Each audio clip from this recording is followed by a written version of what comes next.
Stanley's Party, written by Linda Bailey and illustrated by Bill Slavin.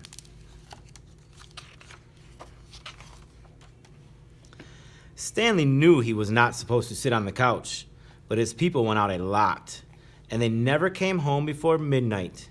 So one night, Stanley began to wonder what would happen if he sat on the couch while they were gone. Just for a minute. He put one paw on the couch and waited. Nothing happened. He put a second paw up.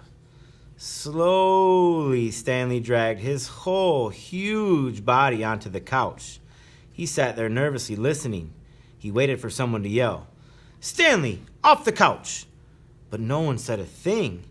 So Stanley lay down. The couch was more comfortable than he'd ever dreamed. Stanley stretched out his legs. He put his paws up on the cushions. He sprawled and squirmed and sniffed the leather trim. The couch was wonderful. All that evening, Stanley lolled and lounged on the couch. Just before midnight, he remembered his people. He straightened the cushions, brushed away dog hair, and hopped off the couch. When his people came home, he was waiting on the door. "Good dog, Stanley," they said. "Rough," said Stanley, wagging his tail. Stanley felt terribly clever. He was so pleased with himself that the next night he decided to try something new. He had noticed that when his people sat on the couch, they often listened to music. Stanley had seen how they got it. He pushed some buttons with his nose. A moment later, music filled the room. Stanley was entranced. His body began to sway. His feet began to move. Soon, Stanley was waltzing around the room. When the music changed, he tried a cha-cha and a tango. He even did a bit of ballet. Stanley danced up a storm that night. He didn't stop until just before midnight. Then he turned off the music and he tidied the couch. When his people came home, he was sitting on the living room floor. "Good dog, Stanley," they said. "Bark to bark bark," said Stanley. On the third night, Stanley broke into the fridge. It wasn't hard. He just pushed his nose firmly into the rubber seal and the door popped open. There was a lasagna in there that he'd been watching for days. It didn't last long. After it was gone, Stanley licked the plate clean and put it in the sink. When his people came home, he was laying on his dog bed.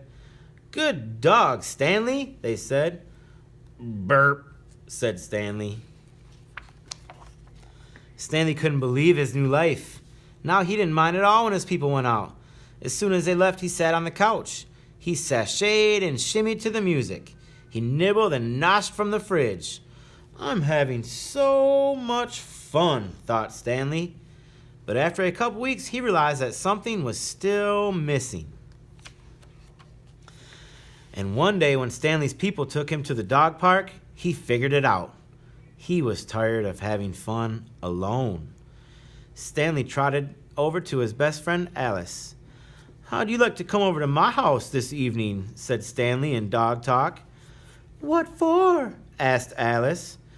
"We could sit around on the couch," said Stanley. "Put on some music, do a little dancing, maybe have a snack." "Sounds great," said Alice. "What sounds great?" asked Oscar, coming up to join them. Before Stanley knew it, he had invited Oscar too, and Mabel, and Digger, and Gassy Jack. He invited 2 more dogs on the way home, and all the dogs he invited talked to other dogs, and those dogs talked to other dogs, and those dogs talked to still other dogs. That night, right after Stanley's people left, the dogs began to show up.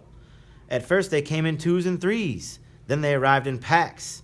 Some of them were Stanley's friends, but a lot more were strangers. Stanley wasn't worried.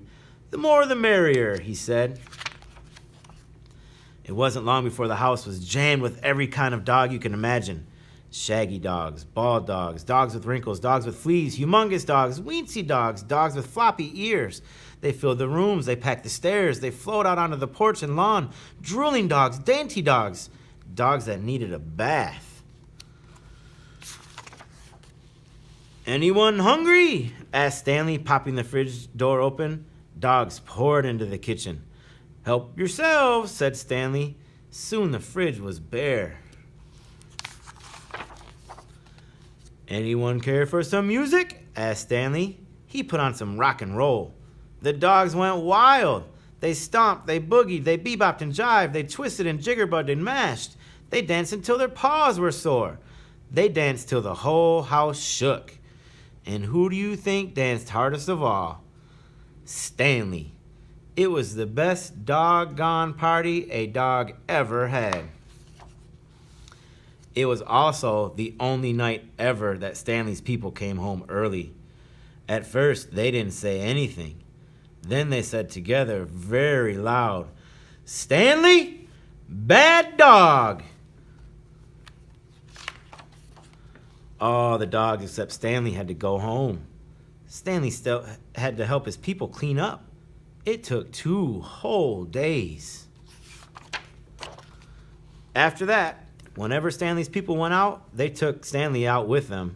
Stanley didn't mind. He went out a lot, and he never came home before midnight.